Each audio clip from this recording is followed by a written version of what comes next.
നമസ്കാരം. മലയാളത്തിന്റെ പ്രിയ എഴുത്തുകാരൻ ശ്രീ സി രാധാകൃഷ്ണനുമായുള്ള സംസാരം നമ്മൾ ഇവിടെ തുടരുകയാണ്.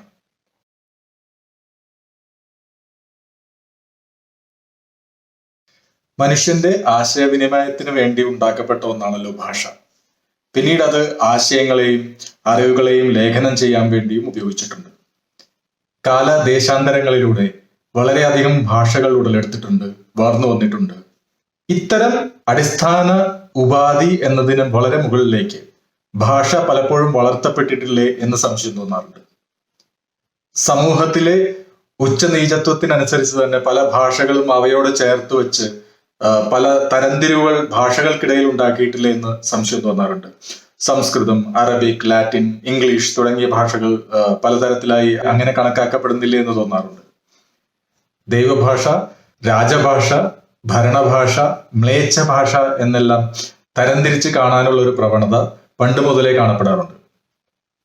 നമുക്ക് പരിചിതമായ സംസ്കൃതത്തിന്റെ കാര്യത്തിൽ എന്ന പോലെ അന്ന് വളരെയധികം പ്രചാരത്തിലിരുന്ന ഒരു ഭാഷ ഇന്ന് സാർവത്രികമായി ഉപയോഗിക്കപ്പെടാത്തത് മൂലം അന്നുണ്ടായിരുന്ന കുറെ അറിവുകൾ അതേ രൂപത്തിലും അതേ രീതിയിലും ഇന്നത്തെ ജനതയ്ക്ക് അപ്രാപ്യമായി തീരുന്നു എന്ന് ഒരു ബുദ്ധിമുട്ട് കൂടി കാണാറുണ്ട്.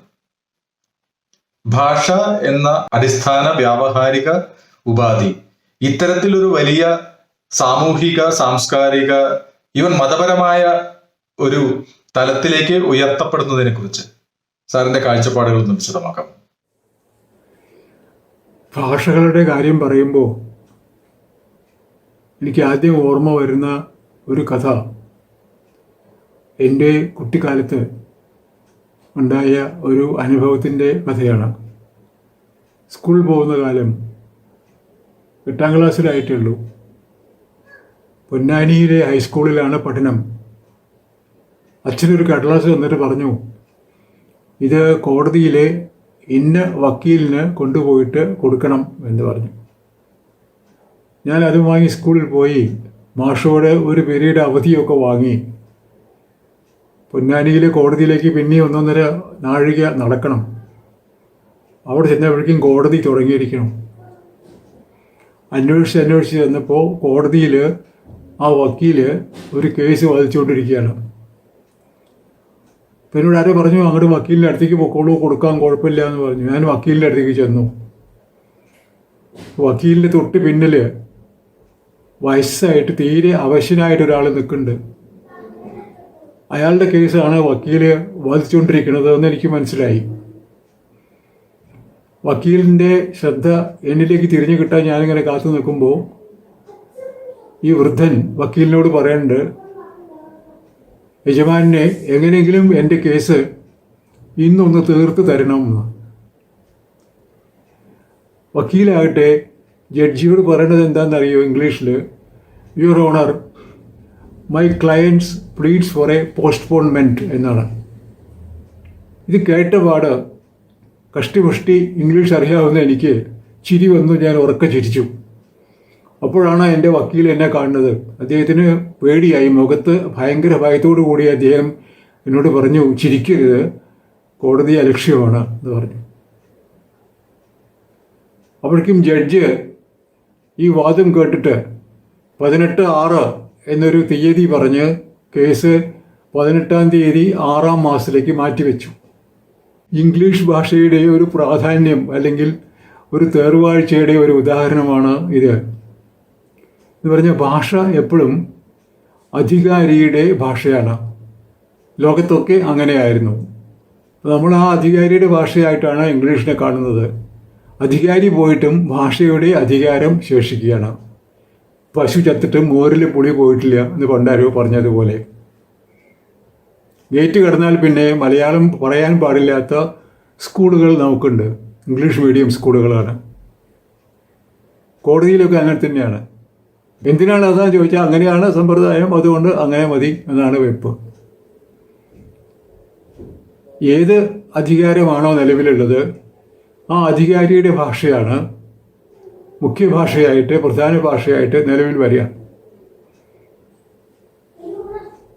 സൂര്യൻ അസ്തമിക്കാത്ത സാമ്രാജ്യത്തിൻ്റെ ഉടമസ്ഥന്മാരായിട്ട് ബ്രിട്ടീഷുകാർ വന്നപ്പോൾ ഇംഗ്ലീഷ് അവർ എല്ലാ ദിക്കിലും ഭരിച്ചിടത്തൊക്കെ അവിടുത്തെ ഭാഷയായിട്ട് മാറി, ലോകഭാഷയായിട്ട് മാറി എന്നർത്ഥം. കുറച്ചു മുൻപ് റോമ സാമ്രാജ്യം ഉണ്ടായിരുന്ന കാലത്ത് ലാറ്റിൻ ലോകഭാഷയായിട്ട് മാറി. ഇസ്ലാം ഭരിക്കുന്നിടത്തൊക്കെ അറബി അതിൻ്റെ ഭാഷയായിട്ട് നിലനിൽക്കുന്നു. എവിടെയൊക്കെയാണോ ഭാഷ ആവശ്യമുള്ളത്, അധികാരത്തിൻ്റെ ഉപയോഗത്തിന്, ആ ഭാഷ സർവപ്രധാനമായ ഭാഷയായിട്ട് മാറുകയാണ്. ഇപ്പോഴും നമ്മുടെ നാട്ടിൽ സംസ്കൃതത്തിന് അങ്ങനെ ഒരു സ്ഥാനമുണ്ട്. ആ സ്ഥാനം പക്ഷേ ഭൂമിയിലെ അധികാരികളുടെ ഒരു സ്ഥാനം അല്ല. ഒരു കാലത്ത് ഭൂമിയിലെ അധികാരികളായിരുന്ന ആളുകളുടെ ഭാഷയായിരുന്നിരിക്കണം അത്. അതുകൊണ്ട് തന്നെ അവരെ അംഗീകരിച്ച, നടപ്പിലാക്കിയ മതത്തിൻ്റെ ഭാഷ കൂടിയും അതായി. അതായത് ഈശ്വരൻ്റെ ഭാഷയായി എന്നർത്ഥം. പണ്ടേ ഈശ്വരൻ്റെ ഭാഷ എങ്ങനെയായിരുന്നു? ഈശ്വരൻ്റെ ഭാഷ ദുരൂഹമായിരുന്നു, മനുഷ്യൻ്റെ ഭാഷ പോലെയല്ല. അത് എളുപ്പത്തിൽ മനസ്സിലാക്കാനോ വായിച്ചെടുക്കാനോ പറ്റില്ല. അതിന് ഒരു ദ്വിഭാഷി വേണം. ആ ദ്വിഭാഷിയാണ് ഡൽഹിയിലെ ഓറാക്കിളായിട്ടും നമ്മുടെ വെളിച്ചപ്പാടായിട്ടും പിന്നീട് പുരോഹിതന്മാരായിട്ടും ഒക്കെ മാറിയത്. വിശദീകരിക്കാൻ ആൾ വേണം. ദൈവത്തിൻ്റെ ഭാഷ പെട്ടെന്ന് മനുഷ്യന് മനസ്സിലാവില്ലല്ലോ, മനസ്സിലായി പാടില്ലല്ലോ. മനസ്സിലായി കഴിഞ്ഞാൽ അതിൻ്റെ ആ ഒരു രഹസ്യവൽക്കരണം നീങ്ങിപ്പോവും. പിന്നെ ദൈവവും മനുഷ്യനും ഒരുപോലെ ആവും എന്നുള്ളതുകൊണ്ട് അത് പറ്റില്ല. അത് ദൈവം പറയണത് എന്താണെന്ന് മനസ്സിലാക്കാൻ കഴിയരുത്. അത് മനസ്സിലാക്കി തരാൻ വേറെ ആൾ വേണം. എങ്ങനെയാണോ ഈ ഇംഗ്ലീഷ് മീഡിയം സ്കൂളിൽ അഡ്മിഷൻ കിട്ടിക്കഴിഞ്ഞാൽ പിന്നെ മലയാളം പറയാൻ പാടില്ലാത്തത്, അതുപോലെ പഴയ കാലത്ത് ഉപനയനം കഴിഞ്ഞാൽ പിന്നെ ആ കുട്ടി സംസ്കൃതമേ പറയാൻ പാടുള്ളൂ. ആ ബുദ്ധിമുട്ടായിരുന്നു. കുട്ടിക്ക് സംസ്കൃതം അറിയില്ല, പറഞ്ഞേ തീരുള്ളൂ. അങ്ങനെയാണ് തോലൻ എന്ന മഹാകവി ഒരു ഫലിതം ഒപ്പിച്ചത്. ഉമ്മർത്തിരിക്കുകയാണ് തോലൻ എന്ന കുട്ടി ഉപനയനം കഴിഞ്ഞിട്ട്. അടുക്കളയിൽ അമ്മ ദൂരെയാണ്. ഉമ്മറത്തോട് തൊട്ടുള്ള നിരപ്പത്തായം, പണ്ടൊക്കെ അങ്ങനെയായിരുന്നു. പത്തായം എന്ന് പറയുന്നത് ഒരു മുറി മുഴുവൻ പത്തായമാണ്. അറയും നിരയും ഉള്ള വീട് എന്നാണ് പറയുക. ആ നിരയിലേക്ക് ഇങ്ങനെ നെല്ല് കോരി കോരി ഒഴിച്ച് നിറച്ചിട്ട് വാതിൽ അടച്ച് വെച്ച് ആണ് പോവുക. അങ്ങനെയാണ് പത്തായം. ഇപ്പോൾ ചക്കി എന്നൊരു പണിക്കാരി ഈ പത്തായത്തിൽ നിന്ന് നെല്ല് മോഷ്ടിച്ചു കൊണ്ടുപോകാൻ വേണ്ടി പത്തായത്തിൽ കയറിയിരിക്കുകയാണ്. ഈ വിവരം ഉമ്മർത്തിരിക്കുന്ന തോലന് അമ്മയെ അറിയിക്കണം. അത് വിളിച്ചു പറയാൻ മലയാളത്തിൽ പറയാൻ പാടില്ല, സംസ്കൃതത്തിൽ പറയണം. അതിനുള്ള ഭാഷ കുട്ടിക്ക് അറിയില്ല. അപ്പോൾ കുട്ടിക്ക് പറയാനുള്ളത് ചക്കി പത്തായത്തിൽ കയറി എന്നാണ്. അതിനെന്താ വഴി ചോദിച്ചപ്പോൾ ഒരു ബുദ്ധി തോന്നി. ചക്ക എന്ന് പറഞ്ഞാൽ പനസം, സംസ്കൃതമാണ്. ചക്കി എന്ന് പറഞ്ഞാൽ പനശി, അപ്പോൾ ചക്കിയായി. പത്ത് എന്ന് പറഞ്ഞാൽ ദശം, അതാണ് പത്ത്. അപ്പോൾ ദശായാം എന്ന് പറഞ്ഞാൽ പത്തായാം. പിന്നെ പാശം എന്ന് പറഞ്ഞാൽ കയറാണ്, അപ്പോൾ പാശി എന്ന് പറഞ്ഞാൽ കയറി. അപ്പോൾ പനശി ദശായാം പാശി എന്നിങ്ങനെ കുട്ടി ഉറക്കം നിലവിളിക്കുന്നുണ്ട്. പക്ഷേ ഈ കാര്യം എന്താണെന്ന് നമുക്ക് മനസ്സിലായില്ല. അമ്മ എന്തോ വിചാരിച്ച് ഓടി വന്ന് നോക്കുമ്പോൾ കാര്യം ഇതാണ്, ചക്കി പത്തായത്തിൽ കയറിയിരിക്കുന്നു എന്നാണ്. ഇങ്ങനെയുള്ള അപകടങ്ങൾ പണ്ട് ഉണ്ടായിരുന്നതായിട്ടും ഇല്ലാതിരുന്നതായിട്ടും ഒക്കെ തമാശയായിട്ടെങ്കിലും പറയാറുണ്ട്. എന്തായാലും ഈ നിർബന്ധം ഉണ്ടായിരുന്നു. ഇപ്പോഴും നമുക്ക് അമ്പലത്തിലൊക്കെ പോയാൽ ഒരു പ്രാർത്ഥന നടത്താൻ നമ്മൾ അങ്ങോട്ട് ചെയ്താൽ പോരാ, അത് സംസ്കൃതത്തിലേക്ക് പരിഭാഷപ്പെടുത്തി കൊടുക്കാൻ ഒരാൾ വേണം. കാരണം ദൈവത്തിന് ആ ഭാഷയെ മനസ്സിലാവുള്ളൂ എന്നാണ് നമ്മുടെ എവിടെയോ ഉപബോധ മനസ്സിലുള്ള ഒരു വിചാരം. നമ്മൾ പറഞ്ഞാൽ മനസ്സിലാവില്ല. സ്തുതികളൊക്കെ സംസ്കൃതത്തിലായാലേ പറ്റുള്ളൂ. തന്നെയല്ല, ഏതെങ്കിലും ഒരു ആചാര്യൻ എവിടെയെങ്കിലും എന്തെങ്കിലും ഒരു കാര്യം പറയുമ്പോൾ സംസ്കൃതത്തിൽ 2 വരി ഉദ്ധരിച്ചിട്ടാണെങ്കിൽ പിന്നെ അതിന് അപ്പീലില്ല എന്നർത്ഥം. അങ്ങനെയാണ് നമ്മുടെ ഭാഷാബോധം. സംസ്കൃതം ഒരു സാധാരണ ഭാഷയാണ് എന്നും അത് അറിയാവുന്ന ഒരാൾക്ക് 2 വരി അനുഷ്ഠുപ്പ് ഉണ്ടാക്കാനോ അല്ലെങ്കിൽ 10 വരി വേറെ എന്തെങ്കിലും വൃത്തത്തിൽ ഒരു പദ്യം ഉണ്ടാക്കാനോ ഒരു വിഷമവും ഇല്ല എന്ന് നമ്മൾ മറന്നു പോവുകയാണ്. ഇവിടെ നമ്മുടെ നാട്ടിൽ നിന്ന് അന്യനാട്ടിലൊക്കെ പോയി ഏതെങ്കിലും സാഹിബിൻ്റെ വീട്ടിൽ ജോലിക്കാരനായി വേലക്കാരനായി നിന്ന ആൾ പോലും ഇംഗ്ലീഷുകാരൻ സംസാരിക്കുന്ന ഇംഗ്ലീഷ് സംസാരിക്കും. നാട്ടിൽ വന്നാൽ എന്താ അയാളുടെ ഒരു പത്രാസ്, ഈശ്വര വെള്ളക്കാരനെ പോലെയാണ് അയാൾ ഇംഗ്ലീഷ് പറയുന്നത്, നമ്മളെ പോലെ പോലും അല്ല. അതുപോലെ ദൈവത്തെ പോലെ തന്നെ സംസ്കൃതം പറയുന്ന ഒരാളാണെങ്കിൽ പിന്നെ സാഷ്ടാംഗ പ്രണാമം തന്നെ അല്ലാണ്ട് വേറെ എന്താ ചെയ്യുക?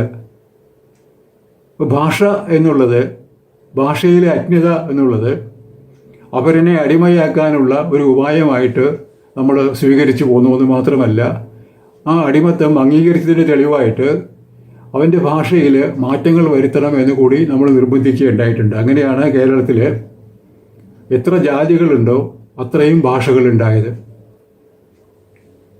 കേരളത്തിലെ മലയാളത്തിൻ്റെ സംസ്കൃതം എന്ന് പറയുന്ന ഭാഷയെ അപേക്ഷിച്ചുള്ള ഒരു പ്രത്യേകത, ഓരോ ജാതിക്കും വേറെ ഓരോ ജാതിയോടും സംസാരിക്കാൻ ഒരു പ്രത്യേക ഭാഷയുണ്ട് എന്നതായിരുന്നു. ആ പ്രത്യേക ഭാഷ നോക്കിയാൽ അറിയാം ജാതി എന്താണ് എന്ന് പറഞ്ഞാൽ ഒരു മനുഷ്യൻ വാ തുറന്നാൽ മലയാളം പറഞ്ഞാൽ അയാളുടെ ജാതി മനസ്സിലാവുന്ന അർത്ഥം. അതുകൊണ്ടാണ് നമ്മളിപ്പോൾ ഇംഗ്ലീഷിനെ ആശ്രയിച്ചിട്ട് ആരെന്ത് പറഞ്ഞാലും യാ എന്നൊക്കെ പറഞ്ഞ് കഴിച്ചു കൂട്ടി ഒഴിഞ്ഞു മാറി പോണത്. ബ്രിട്ടീഷ് മഹാറാണിയെയും ബ്രിട്ടനിലെ ഏറ്റവും താഴ്ന്ന തരത്തിൽ ജോലി ചെയ്യുന്ന ഒരാളെയും യു എന്ന് നമുക്ക് പറയാം. അദ്ദേഹം ഒരിക്കലും ക്ഷോഭിക്കില്ല, തെറ്റായി ധരിക്കില്ല.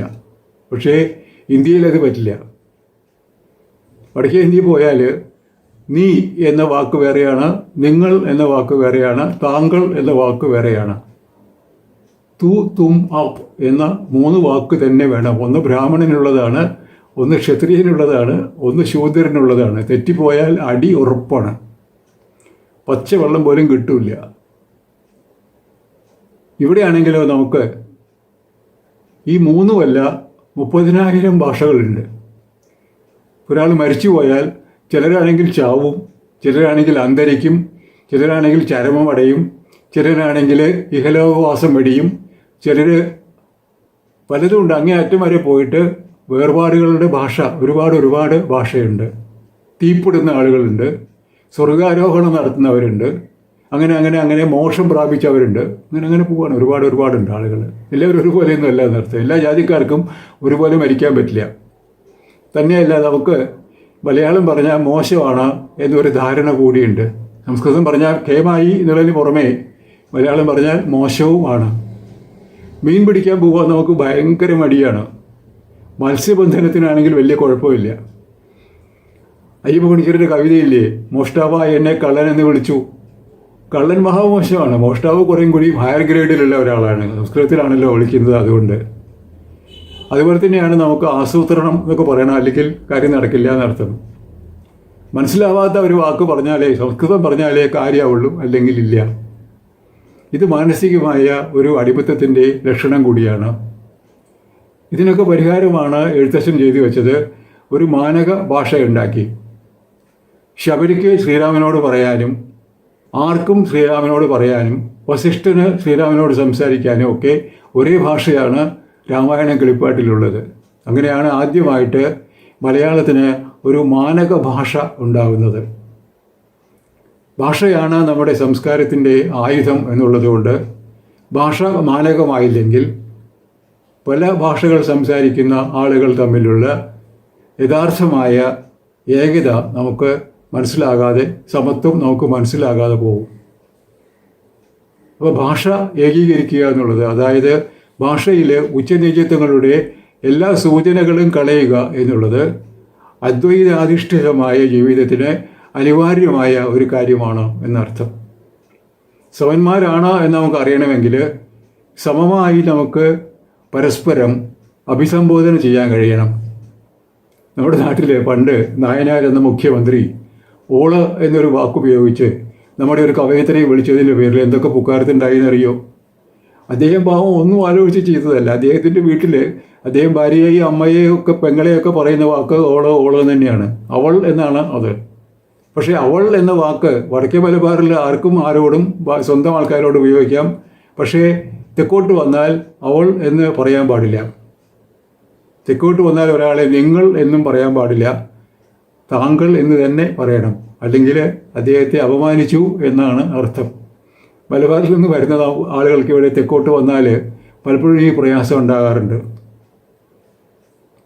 അങ്ങനെ നമ്മുടെ നാട്ടിലുണ്ടായിരുന്ന ദേശഭേദത്തെ മുൻനിർത്തിയും ഭാഷാഭേദങ്ങളുണ്ടായിരുന്നു. ആ ഭേദങ്ങളൊക്കെ ഏറെക്കുറെ അവസാനിച്ചത് നമ്മുടെ നാട്ടിലെ വർത്തമാന പത്രങ്ങളുടെ പ്രവർത്തനം കൊണ്ടാണ്. കാരണം അവർക്ക് പ്രായോഗികമായ വിഷമം വന്നു. കോട്ടയത്ത് അടിക്കുന്ന പത്രം കണ്ണൂരിൽ ചെല്ലുമ്പോൾ അവരുടെ ഭാഷയല്ല എന്ന് വന്നാൽ അവിടെ പ്രചാരം ഉണ്ടാവില്ല. അപ്പോൾ എല്ലാ ദിക്കിലും ഒരുപോലെ ആളുകൾക്ക് സ്വീകാര്യമായ ഒരു ഭാഷ മെല്ലെ മെല്ലെ മെല്ലെ അത്യധ്വാനം ചെയ്ത് നമ്മുടെ പത്രമാധ്യമങ്ങൾ ഉണ്ടാക്കിയെടുത്തു എന്നുള്ളതാണ് നേരെ. അത്രയും നല്ലൊരു കാര്യം അവർ വളരെ സമർത്ഥമായി ചെയ്തിട്ടുണ്ട് എന്നാണ് ഞാൻ പറഞ്ഞുകൊണ്ട് വരുന്നത്. ഒരേ വാക്ക് പല ഭാഷകളിലും പല അർത്ഥത്തിലും പ്രയോഗിക്കാറും കൂടിയുണ്ട്. ഇപ്പോൾ തമിഴ് പനിയിലെ തെലുങ്കിലെ പനി ചെയ്താൽ മലയാളത്തിലെ പനി വരും എന്ന് പറയാറുണ്ട്. തമിഴിലെ പനി മഞ്ഞാണ്, തെലുങ്കിലെ പനി പണിയാണ്, മലയാളത്തിലെ പനി ജ്വരം ആണ്. ഒരു വാക്കാണ്. മാത്രമല്ല ശബ്ദം കൊണ്ട് ഒരുപോലെ ഇരിക്കുന്ന വാക്കുകളെ കൊണ്ട് ഒരുപാട് ബുദ്ധിമുട്ടും ഉണ്ടാവാറുണ്ട്. ഭാഷ എന്ന് പറയുന്നത് എല്ലാ ജീവികൾക്കും ഉണ്ട്. ജീവൻ്റെ ഒരു ലക്ഷണങ്ങളായി പറയുന്ന കാര്യങ്ങളിൽ ഒന്ന് ആശയവിനിമയത്തിനുള്ള കഴിവാണ്. പ്രാഥമികമായിട്ട് നീങ്ങാനുള്ള കഴിവ്, ഭക്ഷണം സമ്പാദിക്കാനുള്ള കഴിവ്, ഇണചേരാനുള്ള കഴിവ്, സ്വയം രക്ഷിക്കാനുള്ള കഴിവ്, അതിനൊക്കെ സഹായകമായിട്ട് കൂടി നിൽക്കുന്ന ഒരു കാര്യമാണ് ആശയങ്ങളെ കൈമാറാനുള്ള കഴിവ്. സസ്യങ്ങളോ മൃഗങ്ങളോ ഒക്കെ ഗന്ധം കൊണ്ട് വർണ്ണം കൊണ്ട് ഒക്കെ ഈ ആശയവിനിമയം നടത്തുന്നു. അത് മതി അവർക്ക്. കാരണം അവരുടെ ഭാഷയ്ക്ക് പ്രതീകാത്മകമായ ഒരു ഇരിപ്പിടമില്ല. മനുഷ്യൻ്റെ ഭാഷയ്ക്ക് പ്രതീകാത്മകമായ ഒരു ഇരിപ്പിടമുണ്ട്. ഒരു വാക്ക് ഒരു പ്രവൃത്തിയെയോ ഒരു ഓർമ്മയെയോ പ്രതീകാത്മകമായി മുൻനിർത്തുന്നുണ്ട്. അനുഭവമില്ലാതെ ഭാഷയില്ല എന്നർത്ഥം. അഥവാ ഭാഷയുടെ പുറകിൽ എപ്പോഴും അനുഭവമുണ്ട്.